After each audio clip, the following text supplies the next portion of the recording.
about multiplying mixed numbers together. We just worked on multiplying fractions together. Mixed numbers are whole numbers and fractions together.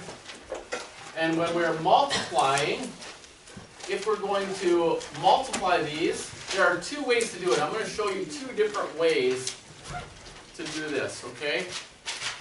The first way is very similar to the last one, where you're multiplying fractions times fractions.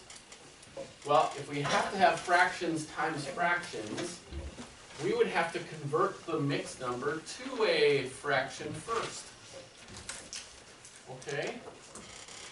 To convert a mixed number to a fraction, what would we do to convert a mixed number to a fraction? Sam? Okay, we start by multiplying the whole number times the denominator. Okay, and then add the numerator. Think of it this way. If we have one whole, and we're going to make them all into eighths. We're going to take, we have 1/8, one piece that's cut into eighths, but we have another whole that we're going to cut into eighths. How many pieces would we get out of that? Out of one whole? Garrett?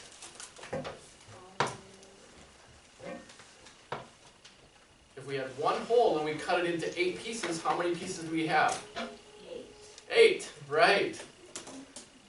When we cut something into that denomination, we get that many pieces. That's why you multiply the whole number times the denominator.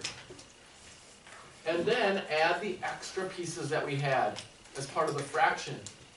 So 1 times 8 plus 1 gives us 9 pieces, and they're cut into eighths. Right? Does everybody see that? Yeah. And if we have 2 wholes and we cut those into thirds, 2 wholes cut into thirds gives us how many pieces, class? 2 wholes cut into thirds gives us how many pieces? 6 thirds. Plus another extra piece gives us 7 thirds. So, top-heavy fractions. That's how we're going to convert these to top-heavy fractions and write them as fractions so we can multiply. Once we have fractions, once we have them both in fraction form, then the procedure is the same.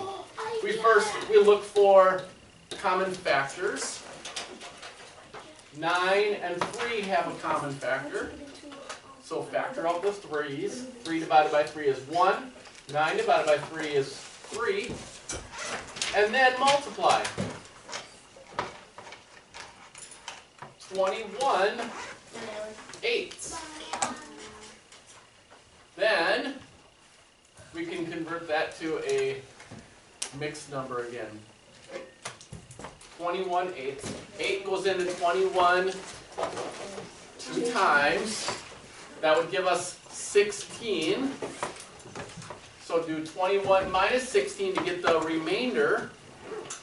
21 minus 16 is 5. And write 5 over the denominator. 5 eighths. With 5 extra pieces. 2 wholes and 5 leftover pieces. And they're cut into eighths. Okay? Let's look at this example. Here's the example written in red. 3/4 times 6 and 5/6. Well, we need to rewrite that. 3/4 times 6 times 6 is 36 plus 5 is 41. Okay? All right, go ahead and finish that problem.